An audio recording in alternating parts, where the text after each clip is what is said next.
is that when we looked at this first, all the conversion factors were given to you. You just had to take the English, translate it into the actual equations to go through and solve. And one of the things I cautioned you on was that as we move through the semester, you will find that those conversion factors will disappear. I'm not going to give them to you. Okay? And this is where that change happens.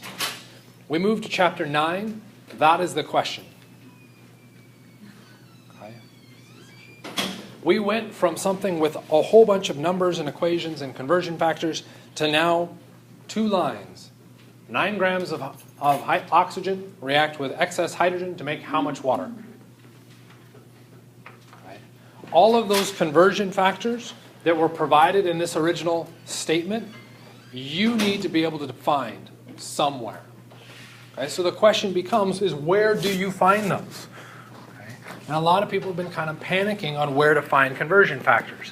That's why this slide was put together. Measurements. When we're looking at how to convert one measurement to another measurement, okay, you're required to know within the metric table. Other than that, you're required to have them memorized. The big ones that you're probably missing to solve that question would be coming down to the number of atoms and the number of molecules, okay, or even the number of moles. Those conversion factors are new to you, but those are conversion factors you've been doing already. Chapter 7 looked at them. Chapter 6 looked at them. It's now just a question of pulling them out of that information that you've already looked at and said, this is the equation. This is what it means. Right? So if I want to determine the number of atoms, okay, the easiest way to determine atoms comes from a formula. Okay? How many atoms of sodium are in sodium sulfate? First, I need the correct formula. And I would say 2 sodium atoms equals 1 sodium sulfate. That's it. All it's doing is interpreting what the formula means. Right? We can add a little bit of information here, and we could say 1 molecule, which I can't spell, molecule of sodium sulfate. That's it.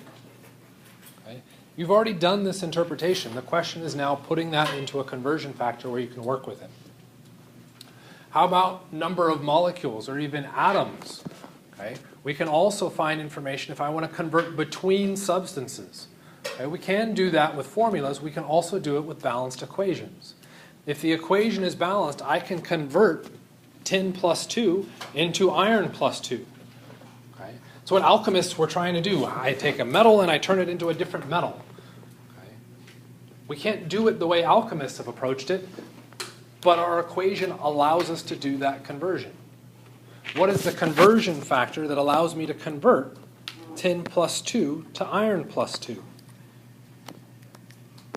Whoops. If I have 1 tin plus 2 atom, what does that become? 2. Iron, what was it, plus 3? Plus 2.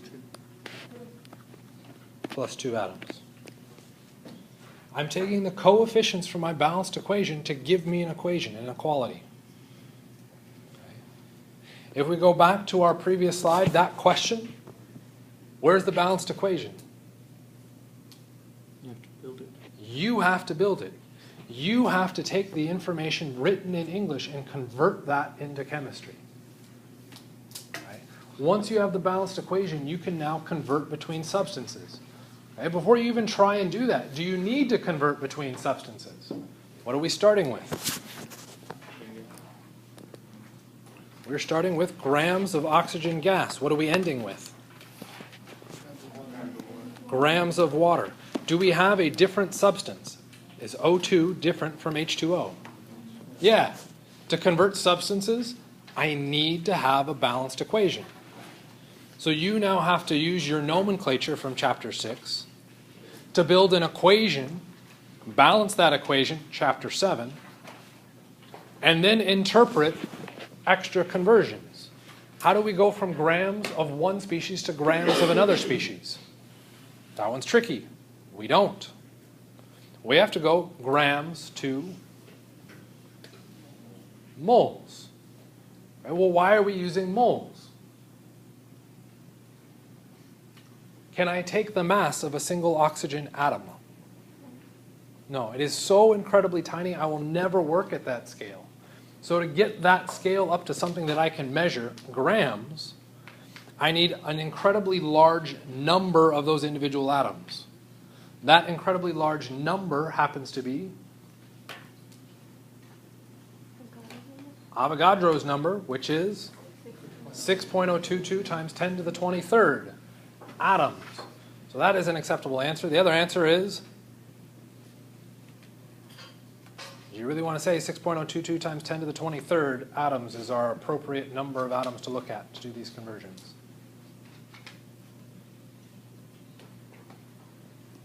Yeah? Okay. Well, that sucks for you guys. You guys get to work with that number. Okay. There's now no easier conversion. You have to use 6.022 times 10 to the 23rd atoms in every single calculation.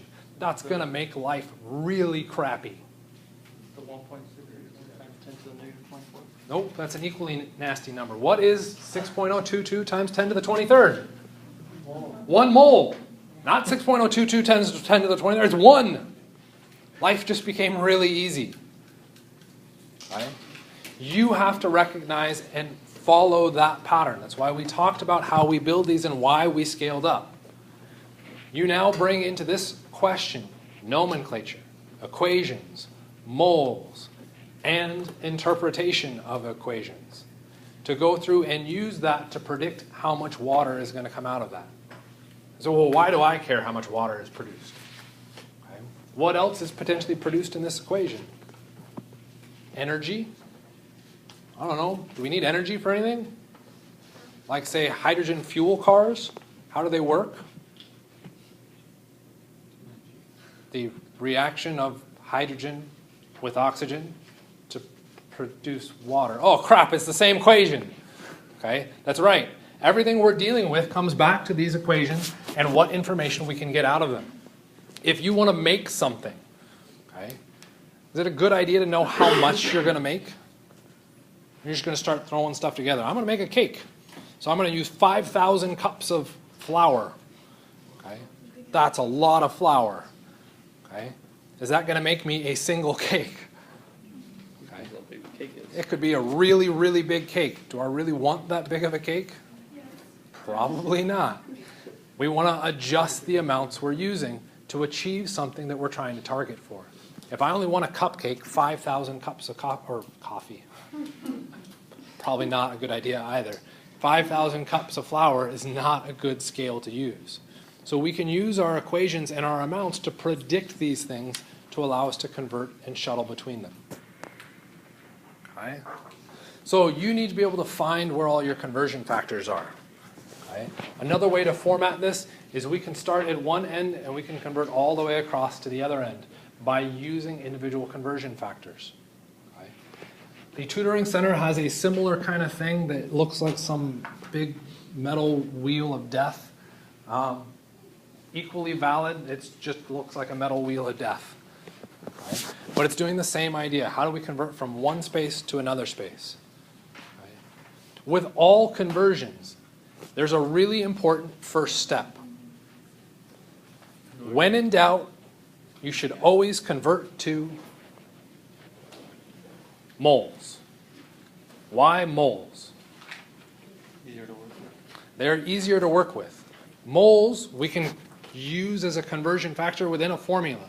I can look at the number of sodium atoms or sodium moles in a mole of sodium sulfate. That's useful. I can now convert substances.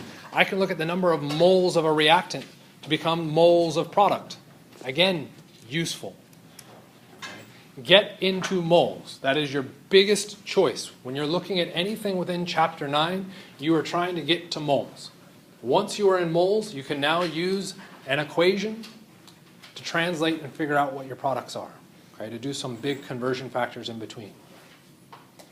Okay. I still think we need a little bit of practice with conversions. I don't remember. Did we do this one? Probably. Probably. How about that one? Did we do that one? No? So let's do that one. I want you to go through and convert fluorine, or figure out how many fluorine atoms are in 2.25 grams of fluorine gas. Okay? As a real quick estimation skill, how many atoms do you think are in a gram of a substance? A lot or a little? A lot. Trillion makes sense. So we're looking at a massive number. How can that help us? What happens when you do the calculation and your calculator gives you not a massive number? You did something wrong. Go back and check your work. Okay. If you got, Just know bigger is not a win. I appreciate that. Where to start? All questions, every single one. Where you start. Since the beginning we started the class, this is the same way you start every single one. How many fluorine atoms? What do we want as an answer? Equals fluorine atoms. What is the symbol for fluorine atoms? F. If I want to be extra clear, I can add atom to it. I'm going to do it the other way around because fatum just doesn't look right. It's also not a word. I want atoms of F. Yes. So there's a good question. Do I have to put F2? What does the question ask for? Fluorine atoms. Fluorine atoms. Is it asking for fluorine gas? No. Is it diatomic? No. It's saying very specifically fluorine atoms, which is the massive curveball that comes in with this question, okay, that most people miss. It has to be atom F, single fluorine, because it says fluorine atom very specifically. What do we start with? 2.25 grams of F2. 2.25 grams of fluorine gas, and our fluorine gas formula is F2. So where do you start? Right there. And you came up with a different route. You now get frustrated because you think you're wrong. They both went to the same point. Okay. So there are different ways to go through and do the same conversion. So we're going to show both ways for this conversion, and then we're going to skip ahead through several of these to get into some different applications. Okay. So let's go ahead and start. We'll run based on popular vote on which way to start with this. Are grams of fluorine the same thing as atoms of fluorine? Okay. Is there a conversion between those? 1 gram of fluorine glass equals 2 moles of fluorine. No. Okay. You're now trying to relate mass and moles of two different substances. That is not a direct conversion. Okay. To relate substances, you have to go through an equation or a formula. Okay. So that's not going to work. So would Avogadro's number go on the bottom? Okay. So here's a possibility, suggesting bringing in Avogadro's number. In which case, if we do that, come back here.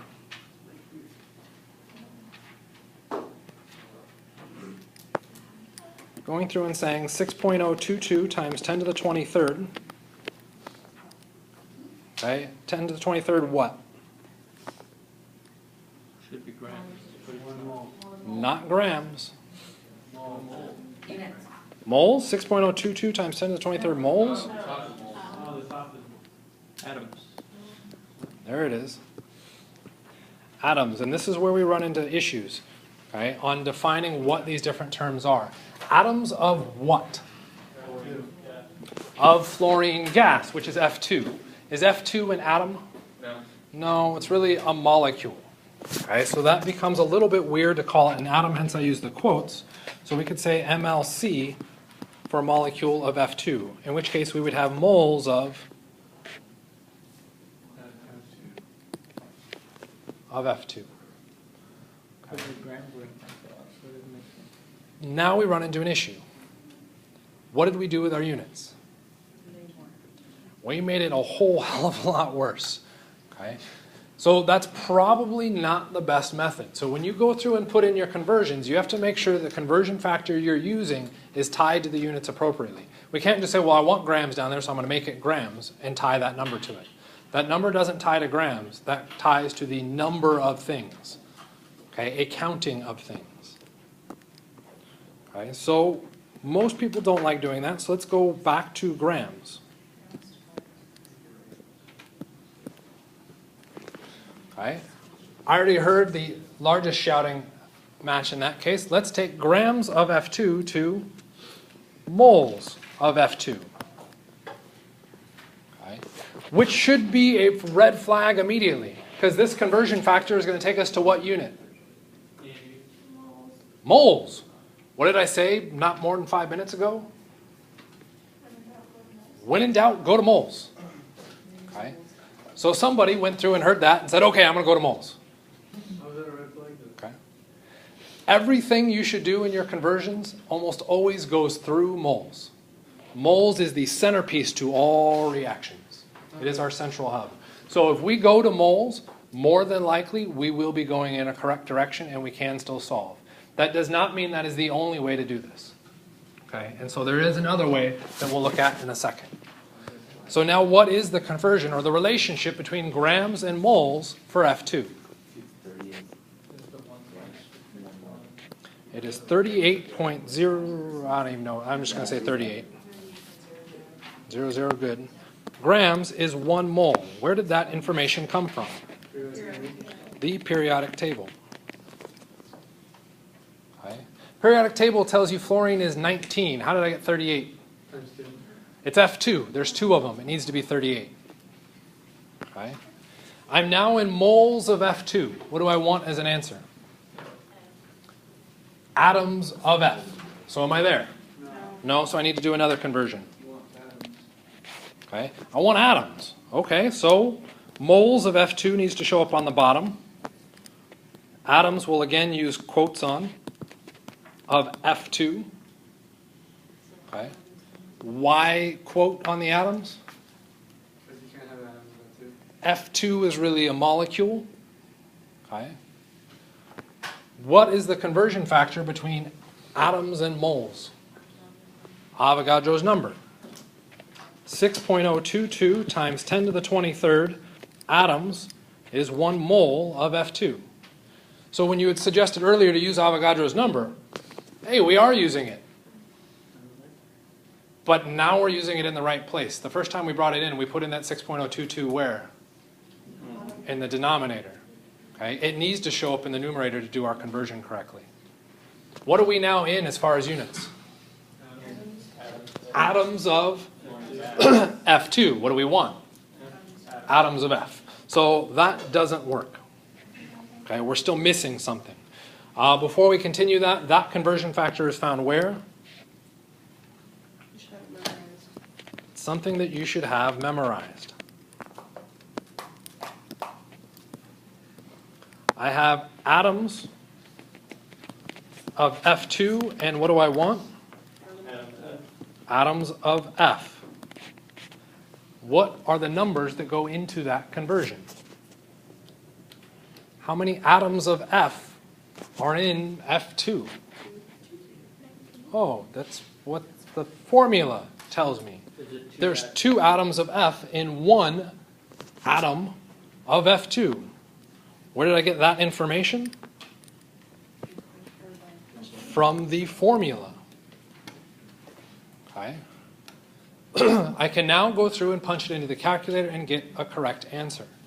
Most people will miss this conversion factor, and this is where this question is actually a bad question from a testing point of view. While most people will miss that last conversion factor, they will also miss the fact that that should not be, or that should be 38, and they will write instead 19. So they end up accidentally making 2 mistakes, and in this case makes 1 right answer. Okay? So that's why it is a bad testing question, because you can screw up twice and get the answer right. Okay? That should never happen in a question. If you screw up, you should be getting the question wrong. Okay? That is one way to go through and solve. We can go through, punch it in the calculator, and we'll get our answer, which is some really big number. Was it 1 times 10 to the 24th or something weird? I don't know what it is. Anybody? What do you guys get? We're doing the calculations. 57 times 10 is 45. No, it's 7.1. No. No. 3 times 10 to the 22. 7.13 Times 10 to the 22. 10 to the 22. I agree with the power of 22 at least. I don't know about everything else. That's what I thought. What? Use parentheses. 7.131. So that's a second confirmation on that. Okay. So that's looking like our final answer. I don't think it's the right answer I don't have a calculator, so I can calculate it. Here you go. Oh man, fine. Okay. So let's go through and look at an alternate way to go through and solve. Officially, even in the alternate way, you should have started with atoms of F. Now, after that, we have our 2.25. We've got grams of F2, right? Okay. And I'm going to guess that what happened is you went through and saw grams of F2 was not equal to atoms of F, so you wanted to do a conversion. So you said, how can I convert grams to something else? And you said to convert grams to AMUs. We already tried the mole pathway, and that's perfectly valid. That's the one on top. AMUs of F2. What is that conversion factor? 1 times 10 to the 20. Where did we get that conversion factor? I said this was actually one I would give you on the exam. I think it's on the front of the exam, is I it? think both are. Did I give both? On this one. I don't know if you'll do it. So, my bad. But it says 1.66. Apparently both of them are over there. It says 1.66 though. So it just depends how many sig figs you're going to carry through. So this is on the exam. Okay? That conversion factor is on the front of the exam. Our units now are AMUs of fluorine. Is that the same thing as atoms of fluorine? No. Okay? I need to get over to an amount. At this point, I just have a mass. How do I get rid of AMUs and get to an amount? One atom of gas is 38 AMUs. 1 atom of fluorine gas is 38 AMUs. Where'd you get that information from? The periodic table. Is an atom of F2 the same thing as an atom of F? No. What do you have to do? Atoms of F2, atoms of F, 2 over 1, which we get from the formula. And when you punch that into the calculator, you will get magically 7.13 times 10 to the 22. You'll get the exact same answer. It does not matter which way you go through and solve this. Okay? Which way do you find easier? I don't know. That's your choice. You get to decide. The issue that comes into play is making sure that when you put in a conversion factor, that the units and numbers are tied in that conversion factor. You must have that as an equality. Okay? You can't just randomly shuffle numbers and units. Okay? Okay, you can, but you will get the answer wrong. I didn't expect you to hear me. I hear everything. Questions about that? That's not true. Don't test me. Okay. So, let's take a look at the equation concept now. Okay, so we have an equation here. Before we start even approaching looking at the equation, what we need to do is make sure that is a valid equation to look at. Okay. So one statement that you could go through and make is, Mike gave it to me, so it must be right. Dodgy, but possible. Okay, so check it. Does that all stack up correctly?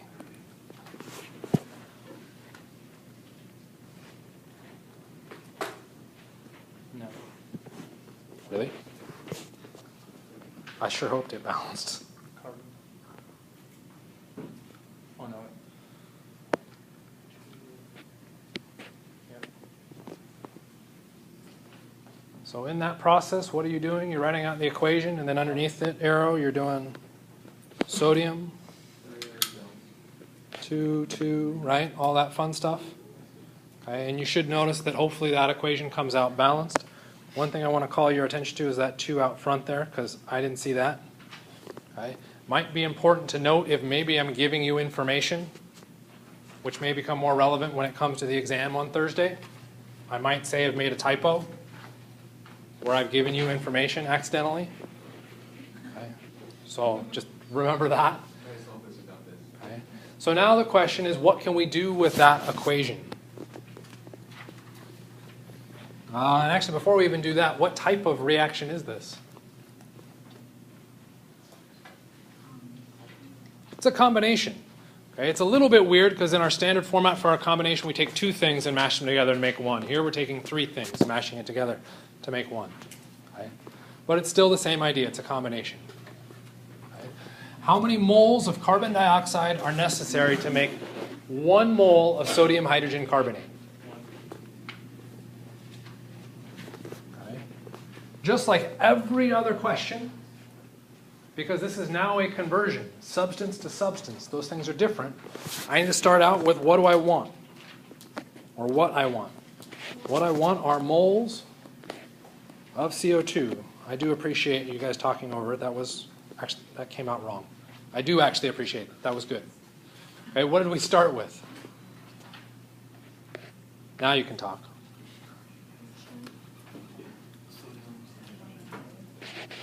We start with moles of sodium hydrogen carbonate. How much sodium hydrogen carbonate do we start with?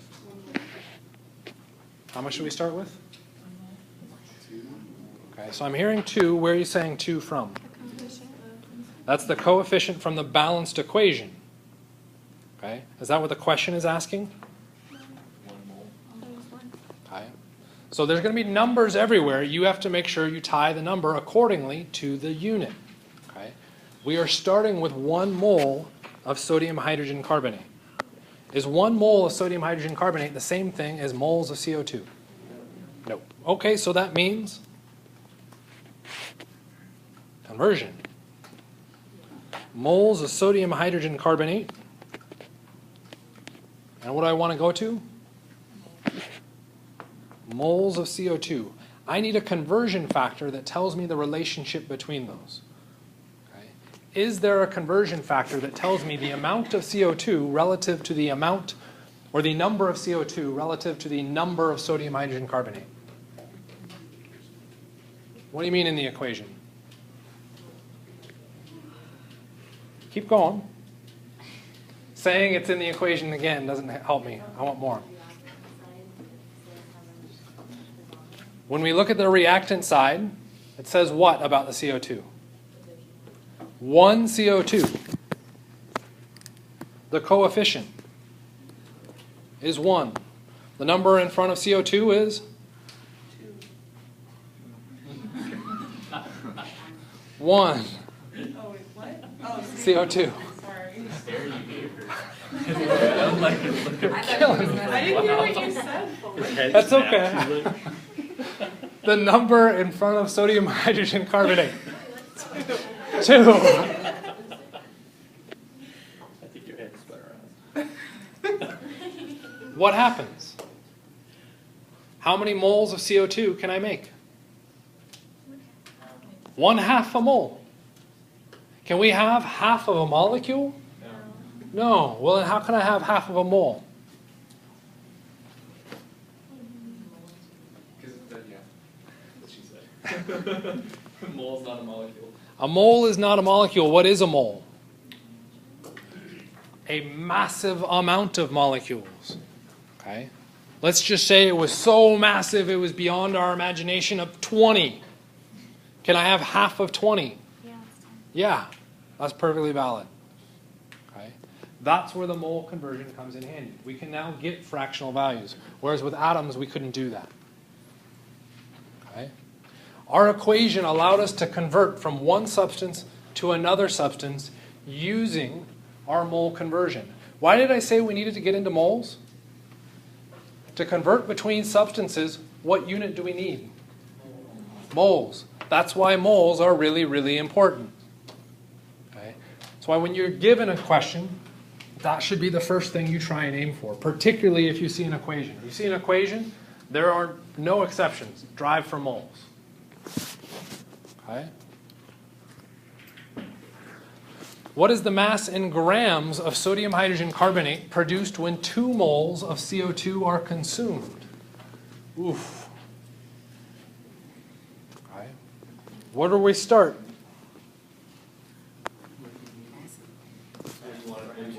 What do we want? Moles of CO2. Grams of Grams. Oh, my bad. You saw that last. Sodium hydrogen carbonate. What are we starting with? 2 moles of CO2. Are CO2 and sodium hydrogen carbonate the same thing? No. No, so we have to do a conversion. In that conversion, what do I want to show up on the bottom? Moles of CO2. Moles of CO2. Why? So it can cancel the unit. Okay. Ideally, what do I want on top? Grams of Grams of sodium hydrogen carbonate. Okay. Is there a direct conversion between those? These are 2 different substances. No. As long as you have 2 different substances, there is no conversion between the 2 different substances and different units. They both must be in moles. Okay. So that conversion is invalid. I need to convert the moles of CO2 into something else. Okay. Well, I don't really know what to convert it into, so I'm going to convert into grams of CO2. Can I convert into grams of CO2? Yeah, sure. Let's do it. What is that conversion? 40 grams is 1 mole. 50 grams? Oh, crap. I just did the math all wrong. So let's just fix that. How do we figure out that calculation? 12 plus 32 gets us 44. I was close. 1 sig fig. Don't doubt yourself. 44 grams of CO2. Is grams of CO2 the same thing as grams of sodium hydrogen carbonate? No. Okay, well, so I need to do another conversion. For those of you writing this out, you might want to pause and think about what we're doing first. I learned that a long time ago. Okay. I want to go from grams of CO2, grams of sodium hydrogen carbonate. Hey, it's at least the same measurement. Can I convert between 2 substances using mass? No. I have to use the balanced equation, and the unit in the balanced equation is moles. Well, so that didn't work. So, well, I need to get to moles. Okay, I can convert CO2 into moles of CO2. Fair enough, I can do that. That was 1 mole, and if we total that up, carbon was 12, and oxygen was 16. There was 2 of them, and that gets me, carry the 3 and the 4, we get 44 grams of CO2 is 1 mole. Okay, so now I'm in moles of CO2. That's useful. So where you started. I'm right back to where I started. Exactly right. Think about your conversions. If you don't know, just plug something in and see what happens. And then realize that that doesn't work. Okay? You can undo that calculation just as easily as you did it in the first place. That just means your calculation runs on a little while, or instead of entering those into the calculator, what can you do? They cancel each other out. With the magic of technology, I can go through and say, well, that was a waste of time. I want to go through, and instead of going into grams, I will take my moles of CO2, and I want to relate that to the moles of the sodium hydrogen carbonate. Okay? So when you look at your conversions, you have to ensure that you're using a valid conversion factor. And if you don't know, throw in a valid conversion factor and see where that takes you. If that gets you closer to your answer, great, it worked. If that takes you further from your answer, oh well, you drew something out. Okay? It's not wrong, it just took you down a longer path. What are the numbers that need to show up in that?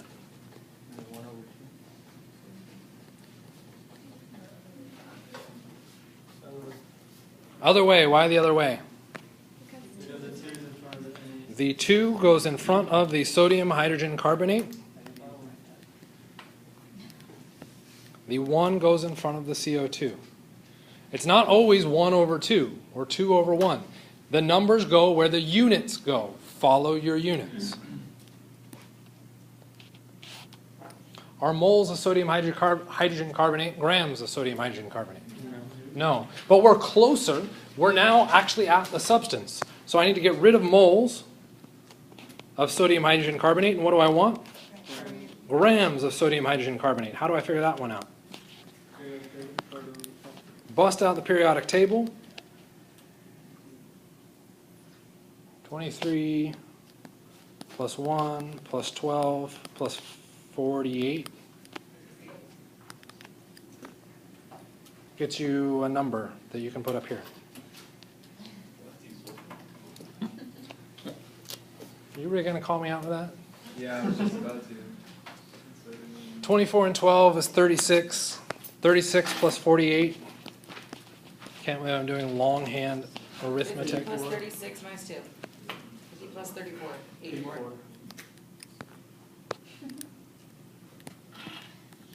is hard.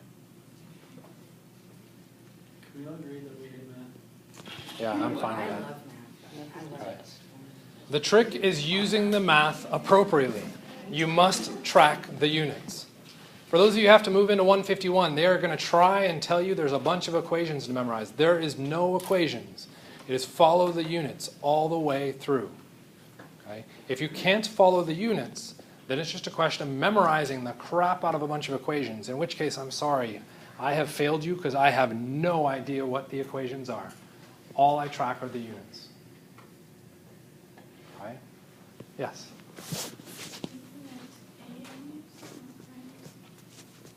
From the periodic table, what are the units we can pull off of it? We can get AMUs, which is an arbitrary mass unit per atom, or grams in a mole of atoms. Both units are equally valid. Okay? And it's going to come down to what you're trying to do in the individual equation. So if we went back to that previous question, that's what we did. Okay? In one case, someone wanted to go AMUs. One case, we went moles. Both of them ended at the exact same answer. Okay? Questions? Let's see. Do we have another one there? Oh, we don't. Okay. So, some kind of conceptual stuff. Everybody likes bicycles. Give me some simple directions on how to make a bicycle. We're going to need another wheel. Okay. I need 2 wheels. Using the pieces that are provided. One frame. 2 wheels, 1 frame. Ta-da! Bicycle. Simple. Okay, let's keep it like that. Okay. That is our basic formula for how to build a bicycle. Okay. Someone built 4 bicycles. How many wheels and frame did they use to make that? 4 frames, 8 wheels. Given 4 bikes, how many frames?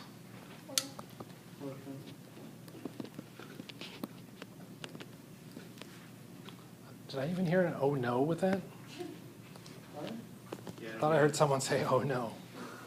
Someone must have said it outside. That's the acute hearing I've got. 1 frame is 1 bike. What you internalized and did in your head is the same thing we're doing with our chemical equations. The issue with the chemical equations is that these things are so tiny that you're losing track and saying, oh, all these pieces must be different. It's the exact same thing. And we end up with 4 frames. Okay. What if you were given 6 wheels and 3 frames? How many bikes could you make? That one's a little bit harder.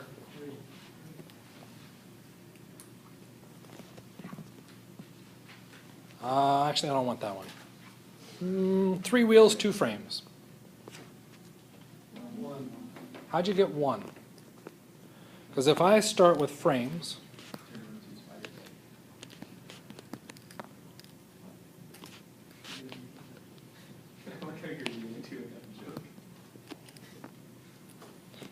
what's our relationship between bikes and frames? 1 bike is 1 frame. That says I get 2 bikes. You just told me there's only 1 bike possible to be made. My calculation tells me there's 2 bikes. You forgot the wheels. Okay. In this calculation, what did I assume? You have the right amount of wheels. I have enough wheels to convert everything across. That is a necessary assumption. What we should also consider are the number of wheels. Our conversion factor. What is the relationship there? 1 bike. 1 bike, 2 wheels gets us 3 halves of a bike. Can we get a half of a bicycle? No, so what do we get? 1 bike plus 1 leftover wheel. Everybody okay with that calculation? Sure. Okay.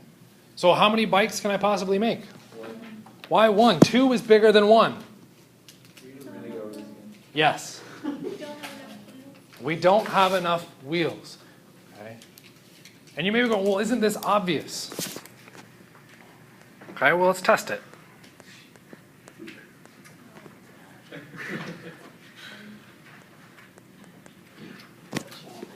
No, we got to go way back in here. Here it is. Try to find an obvious one. Okay? This puts everything together. This is the big be-all, end-all. I'll give you a couple minutes to work on this, see how far you can get. A 50.6 gram sample of magnesium hydroxide is reacted with 45.0 grams of hydrochloric acid. At the end of the reaction, a chemist recorded a dry mass of 60.0 grams of magnesium chloride. What was the percent yield? And I'll actually simplify that question because that's actually a bit excessive. I haven't even written down the percentage. It's okay. Fair it's enough. Even smaller for you. You don't have very much. Okay.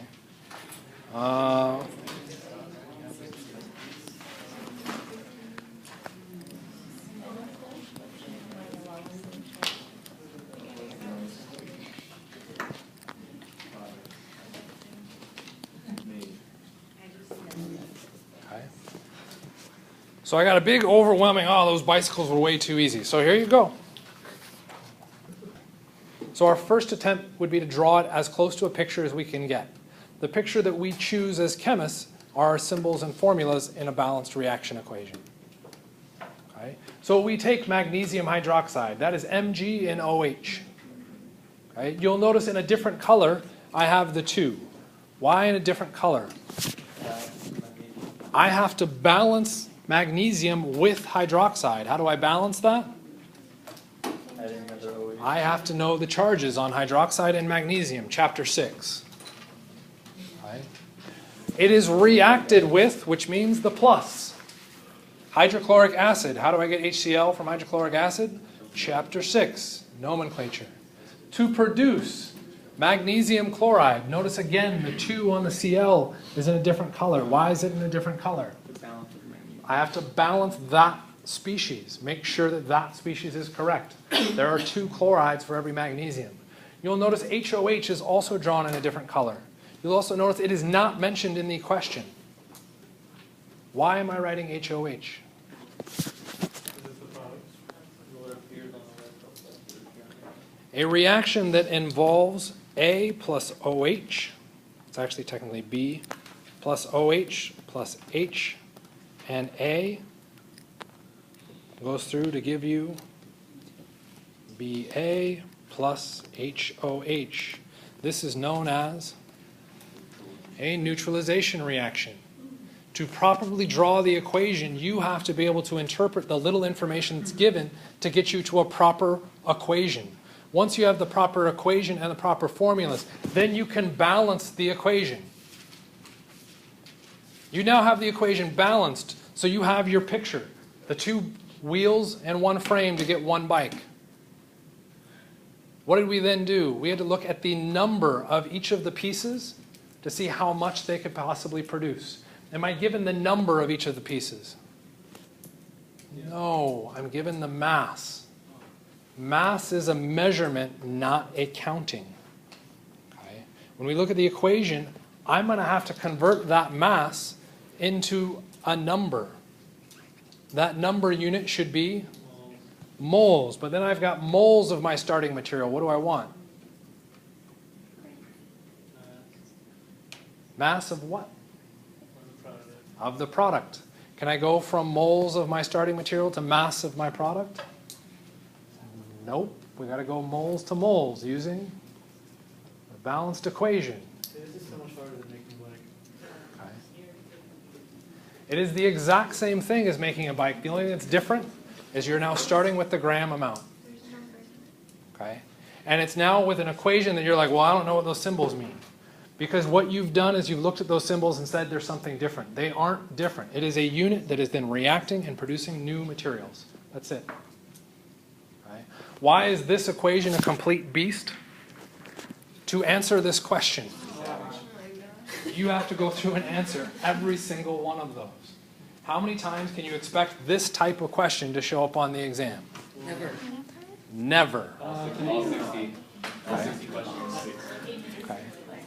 This question is something that you should fully expect for 151, where they might throw 2 or 3 of them at you on top of other questions. Okay. It shows the complete mastery of everything that we just talked about. Each of the individual pieces. I never thought it was going to be a master in chemistry. Formula for magnesium, Chapter 6.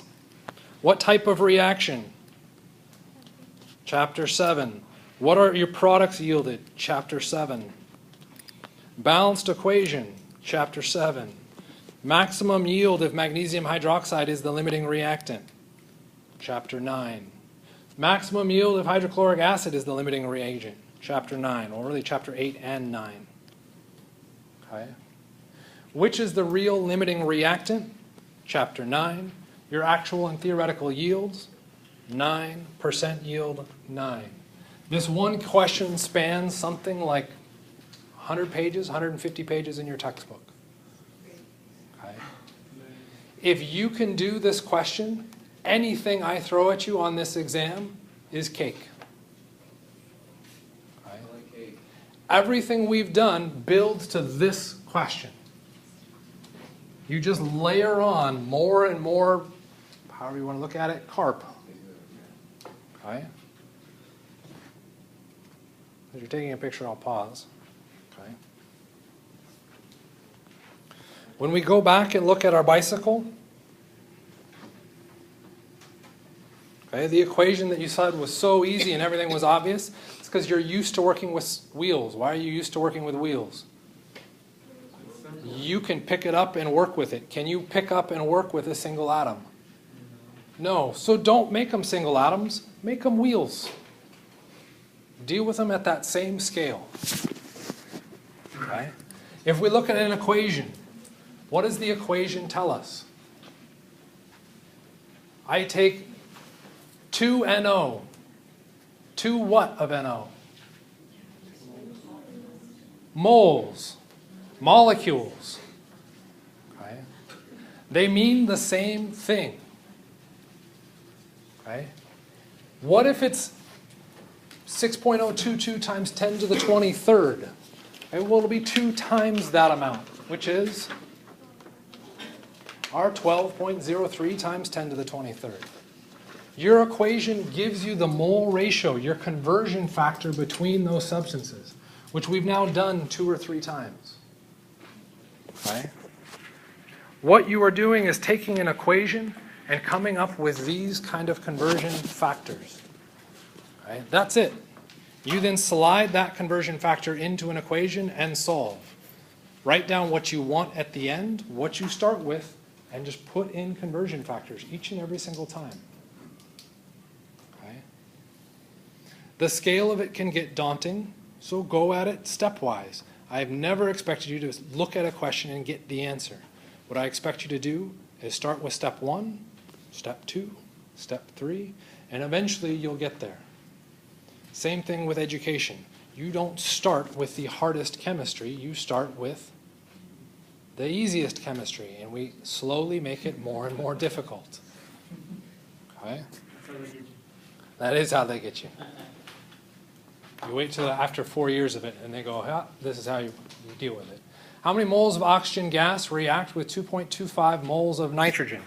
To answer this question, we could start to convert this. Oxygen gas and nitrogen. What kind of reaction are we going to be doing? Ooh, could be a combination, okay? But we don't know what our product is. So what's something that might be useful to help get you started on this? Oh, close your eyes. How about an equation? Like that one was up there. Okay. We now have an equation. Use the equation to answer the question. What do we start with? Sorry, what do we end with? What do we want? Oxygen. Oxygen gas. Thank you. You didn't say that, you said moles of oxygen. It says. The only time that you have an atom is when it will specify atom. Otherwise, you should be doing it as the diatomic. The other big tip-off, look at your equation. What are you starting with? 2.25 moles of nitrogen.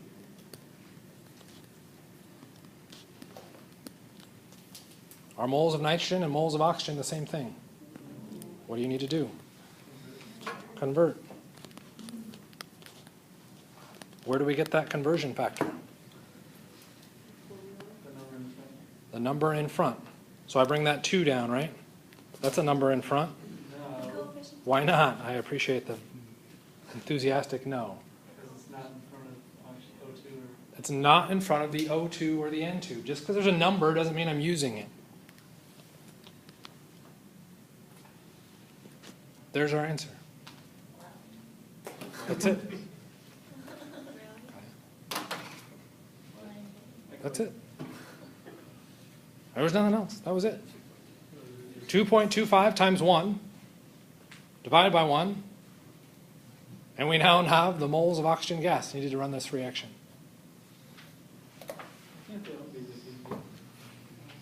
Okay. It is that easy. The issue is we just scale an extra step on each and every single time.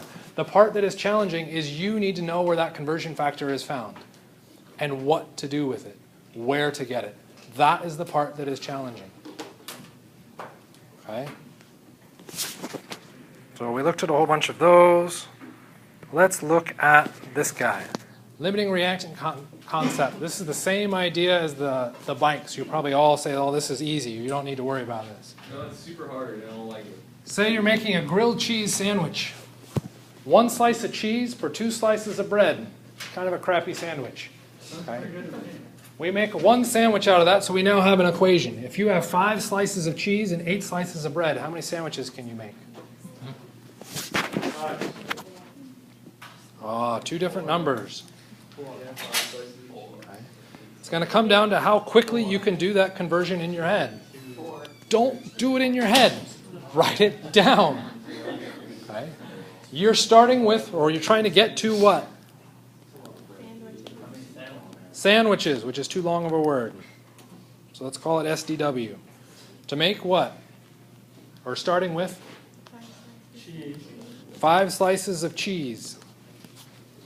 Okay, what is our conversion factor between cheese and sandwiches? 1 cheese for 1 sandwich. 1 cheese is 1 sandwich. We can make how many sandwiches? Theoretically 5. I like the theoretical. 5 sandwiches. We would then also go through and attempt this question with the bread. How much bread do we have? 8 bread. What is our conversion factor between bread and sandwiches? 1 sandwich for 2 bread. Okay. All we're trying to do is set up and force you to use dimensional analysis to solve a question. And you're fighting it all the way through. Stop fighting it. Join the dark side and use it. Okay? It will work.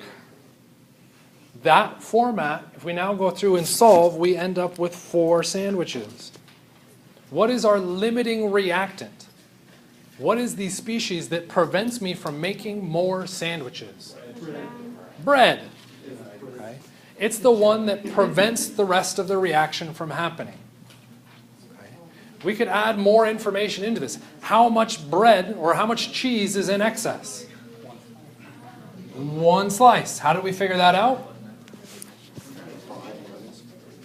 5 minus 4. Amazing. Okay.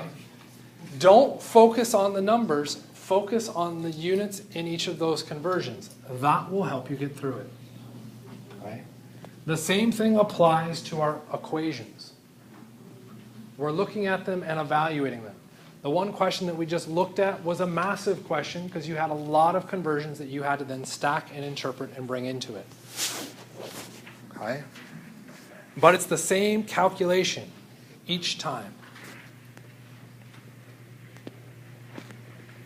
Okay? So let's try one. 2 moles of sodium hydrogen carbonate are mixed with 2 moles of water and 1 mole of carbon dioxide. How many moles of sodium hydrogen carbonate can be produced?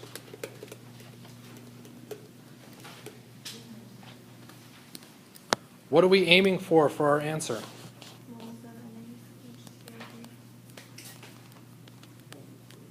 What are we starting with?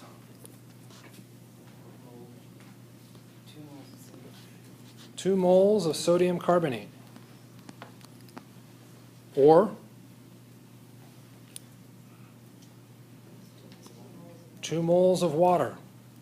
Or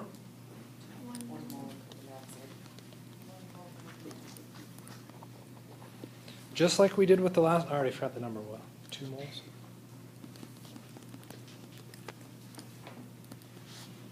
What unit needs to show up on the bottom for that first calculation?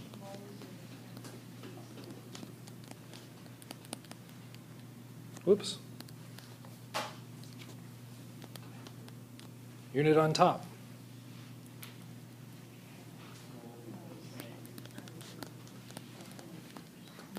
What numbers should show up in that? 2 on top and 1 on the bottom because those were the numbers in front of those individual species in our balanced equation. If I start with my sodium carbonate, what is the amount of sodium hydrogen carbonate I can make? 4 moles. What happens if I use water?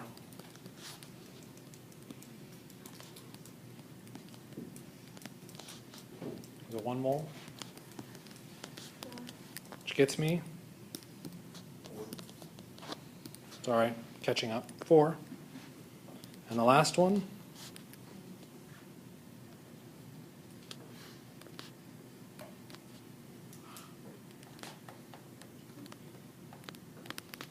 What is that?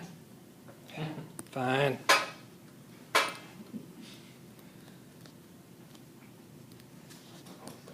Is that better? Yeah. You're welcome.